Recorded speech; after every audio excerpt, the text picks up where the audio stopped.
Hello, I'm Shanchari Banerjee. Welcome to the Polymer Update news show from Mumbai.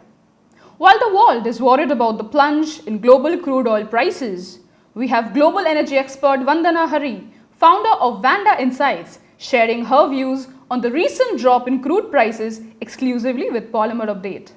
Vandana, why are crude prices spiraling down?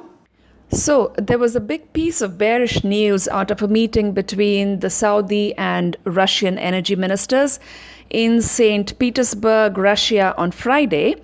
They discussed increasing OPEC, non-OPEC supplies by 1 million barrels per day in order to offset the over-tightening oil supply in the global oil markets and to cool down the overheated crude prices. Now, crude responded by going into a tailspin. It shed between $3 and $4 over the course of last Thursday and Friday, and slumped by another $1.50 nearly when markets opened in Asia Monday. What's the reason for this change in course by OPEC and non-OPEC? The OPEC non-OPEC cuts were meant to cut about 1.8 million barrels per day of production from the oil markets in order to bring supply in line with demand after it had swung into an excess through 2014, 15 and 16, which had of course caused bloated inventories and pressured crude to below $30 a barrel. However, in recent months, that reduction has been far deeper, almost close to 3 million barrels per day. Now, that's only partly voluntarily, as the largest OPEC member, Saudi Arabia, deliberately slashed its output more than it needed to.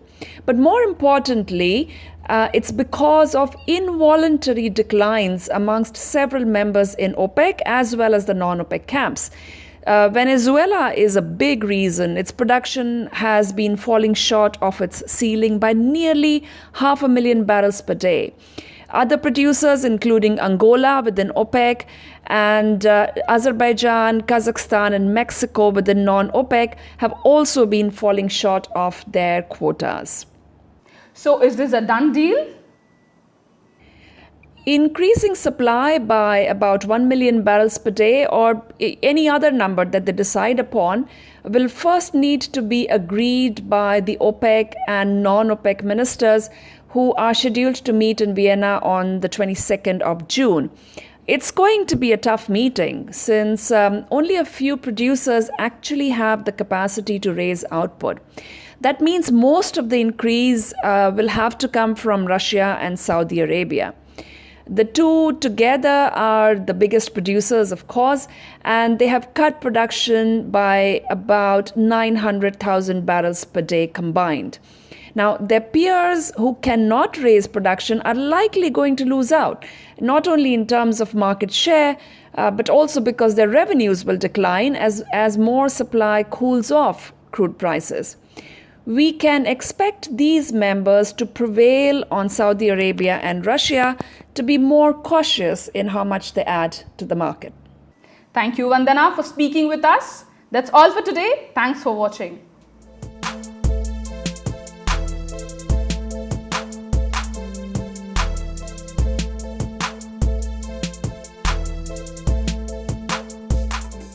Find us on Facebook at facebook.com/polymerupdate and be sure to click the like button.